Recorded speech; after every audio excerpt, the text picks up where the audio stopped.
श्रीमद् भागवत गीता और जिंदगी। प्रस्तुति 17 अध्याय 2 बंद कपाट। श्लोक संख्या 5। भावार्थ। ऐसे महानुभाव गुरुजनों को ना मारकर इस संसार में भिक्षास्त्र भोजन करना भी कल्याणकर है, क्योंकि गुरुजनों को मारकर भी आखिर इस संसार में मैं रक्त से सने हुए अर्थ और काम रूपी भोगों को ही तो भोगूंगा। अर्जुन के हृदय की वेदना कम नहीं हो रही थी।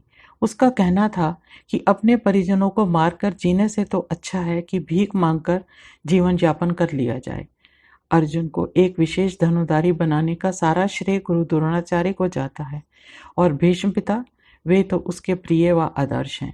उनके प्रति अर्जुन के मन में आदर और श्रद्धा के अतिरिक्त कुछ नहीं, किसी और भावना की तो कोई गुंजाइश ही नहीं। वो जानबूझकर उन पर कैसे प्रहार कर सकता है। उक्त श्लोक में ऐसा लगता है कि युद्ध भूमि में आने के बाद अर्जुन की विचारधारा ही बदल गई और उसने कृष्ण से कहा कि गुरुजनों को मारकर राज्य प्राप्त करने से तो अच्छा है कि वो भीख मांगकर जिंदगी बिता दे। ये तो वे लोग हैं जिन्होंने अपने आप को सनातन धर्म की रक्षा के लिए अपना बलिदान देने में कभी भय या शोक नहीं किया, जिनके विशाल हृदय ने कई बार कई लोगों के बड़े बड़े अपराधों को क्षमा कर दिया, जो हमारी सभ्यता और संस्कृति के आधार स्तंभ हैं, जिन्हें वैभव और राज्य की कोई लालसा नहीं, जिनकी उदारता का गुण सदियों तक होता रहेगा। हे कृष्ण, मैं उनका वध कैसे कर सकता हूँ? ऐसे महान लोगों का अंत कर देने से संसार में अच्छाई का अंत कर देने जैसा है। अर्जुन का मानना था कि आज यदि उसे राज्य की प्राप्ति हो भी जाती है तो भी वह पल भर को यह नहीं भूल पाएगा कि किस किस का रक्त बहाकर उसे राज्य प्राप्त हुआ है। दूसरा विकल्प था कि वो युद्ध का मैदान छोड़ दे, और यदि वो ऐसा करता है उसे वन में जाकर भीख मांगकर जीवन व्यतीत करना होगा। यह भी सच था कि वह एक वीर योद्धा था। उसका कर्म ही समय आने पर युद्ध करना था, जैसे हर सिपाही करता है। और यह भी सच था कि आज के दिन के लिए उसने घोर तपस्या की थी, दिव्य अस्त्र शस्त्र प्राप्त कर उनका प्रयोग करने की दक्षता भी हासिल की थी। पर आज जब वो घड़ी सामने आ गई तो उसका हृदय विचलित हो उठा। वह व्यथित है और कृष्ण उसकी विनती स्वीकार नहीं कर रहे। वह युद्ध की भूमि छोड़कर जाना चाहता है और कृष्ण उसे शस्त्र उठाने को कह रहे हैं।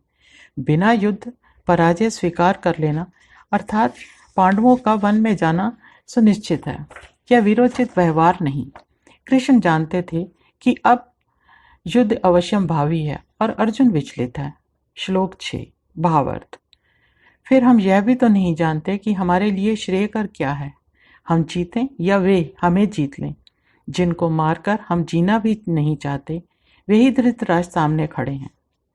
स्वामी चिन्मयानंद ने लिखा है, poor arjuna, victimized not so much by the external world as by his own mental condition, is seen here as incapable of judging whether he should conquer his enemy or by an ignoble retreat allow them to conquer him by this stanza. Vyas is indicating at the level that the hysteria in Arjun was not only mental but at the level of intellect. Also, he has got himself shattered and unhinged. कुछ विचार मेरे मन में भी उठते हैं। जब हस्तिनापुर में कौरवों का शासन काल था, तब चारों तरफ अराजकता फैल रही थी। कौरव हस्तिनापुर के शासक नहीं थे। अभी तो राजा पांडु की अनुपस्थिति में राज्य की देखभाल कर रहे थे, और ऐसा बहुत लंबे समय तक हुआ।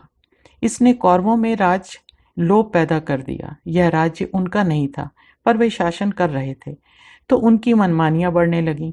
सत्ता का नशा सर चढ़कर बोलने लगा।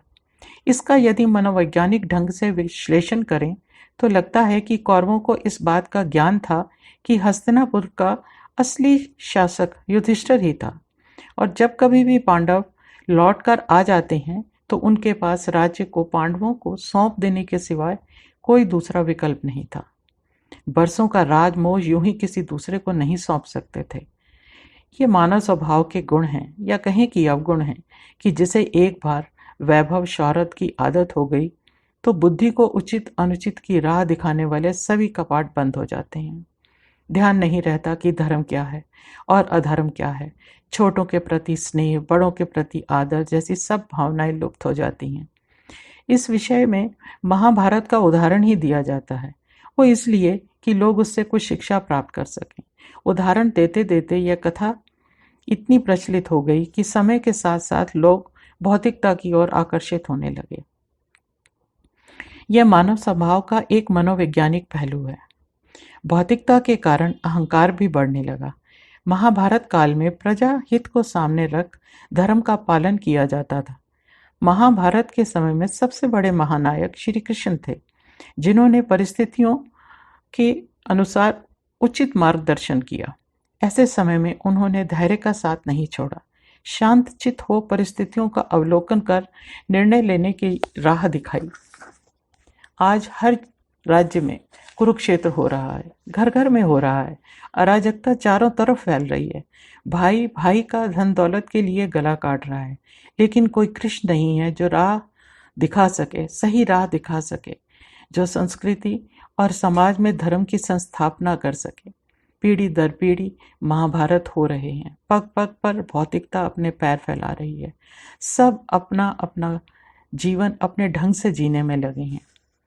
कनक कनकते 100 गुनी मादकता अधिकाए, या खाए बोराए जग वा पाए बोराए।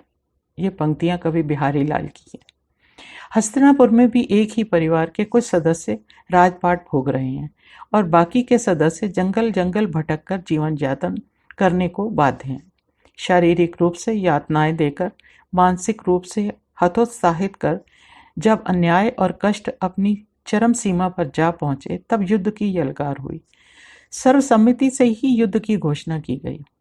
पर यह सब जानते हुए भी अर्जुन का हृदय अपने परिजनों को शत्रु पक्ष में खड़े देखकर रो रहा है। यदि उसे राजपाट मिल भी जाता है तो क्या वह अपने पूजनीय परिजनों व गुरुजनों को क्षत विक्षत लहूलुहान युद्ध भूमि में निर्जीव पड़े देखकर जीवन में उनको कभी भुला पाएगा? यही बात वह कृष्ण को समझाना चाह रहा है कि इतना रक्तपात करने से तो अच्छा है कि वो योगी बन जाए और वन को प्रस्थान कर ले। कृष्ण जानते हैं कि यह मात्र अर्जुन के मन की व्यथा है। वह युद्ध करने के लिए उद्धत हुआ है, तो इसलिए कि उसके बड़े भाई को युधिष्ठिर उसका हक दिलाने में उसकी सहायता कर सके, भारत में हो रहे अधर्म का नाश कर धर्म की संस्थापना कर सके।